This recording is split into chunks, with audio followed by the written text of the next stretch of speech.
अस्सलाम वालेकुम दोस्तों, तुसी वेखदे पे हो पाक पदनकाउस ते मैं तुहाडा दोस्त अहमद फरास। दोस्तों सब तो पहले रिक्वेस्ट है चैनल ਨੂੰ सब्सक्राइब कर लो, फेसबुक वाले बराबर बहुत अच्छे पेज ਨੂੰ फॉलो कर लो। किसी बराबर ਨੂੰ अच्छी नस्ल की गाय चाहिए हो बाएतमाद और भरोसे में परचेज कर सकता है। लोकेशन डाबूंगा हयात, तहसीलो जिला पाक पदन शरीफ। मोबाइल नंबर है साडा 0300 पूरा 8754 743। व्हाट्सएप नंबर भी यही है जी, ते लोकल नंबर भी यही है। माशाल्लाह कल की डेट में लाख की क्रॉस गाना गाई चेक करो, 3,95,000 रुपये डिमांड सी। थोड़ा बहुत प्यार मोहब्बत करके साडा भरा साडा वीर मुहम्मद कासम चकवाल शहर तो उन्हें माशाल्लाह परचेज कर ली। ऑनलाइन ट्रांसैक्शन अकाउंट आ चुकी।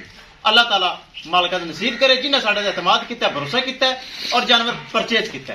कैमरामैन साहब गड्डी नंबर एक एक चीज करो क्लियर तो करो लो जी ले चलो। अल्लाह ताला मालिक दा नसीब करे। आखिरी तोहफा माशाल्लाह सेल हो गया, सब जानवर माशाल्लाह सेल हो गए। सुबह नवे जानवर आ रहे हैं। किसे बराबर दिल करे कल राबता करे, कल जानवर माशाल्लाह एक दूसरे तो वध के मिलणगे। राबता नंबर 0300 पूरा 8754 743। ले चलो जी, ले चलो जी। अल्लाह ताला मालिक दा नसीब करे। पैसे आ गए नहीं, देख ले क्या कर आ गए पैसे आ गए। ले चलो जी। लो जी शाहजोर, लो जी नवी गड्डी बिल्कुल एसी चालू।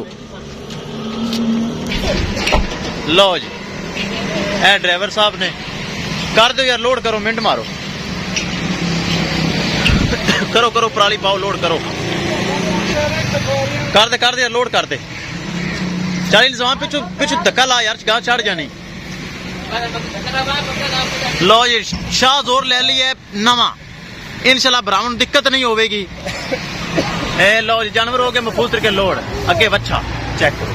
किसी मेरे भरा वीर नूं जानवर चाहिए तो राबता करके परचेज कर सकता है। इंशाल्लाह दोस्तों मिलांगे एक नई वीडियो के नाल। अपने फराज दोस्त दे इजाजत, अल्लाह निगहबान। अल्लाह दे सपुरद, अल्लाह ताला मालिक दा नसीब करे।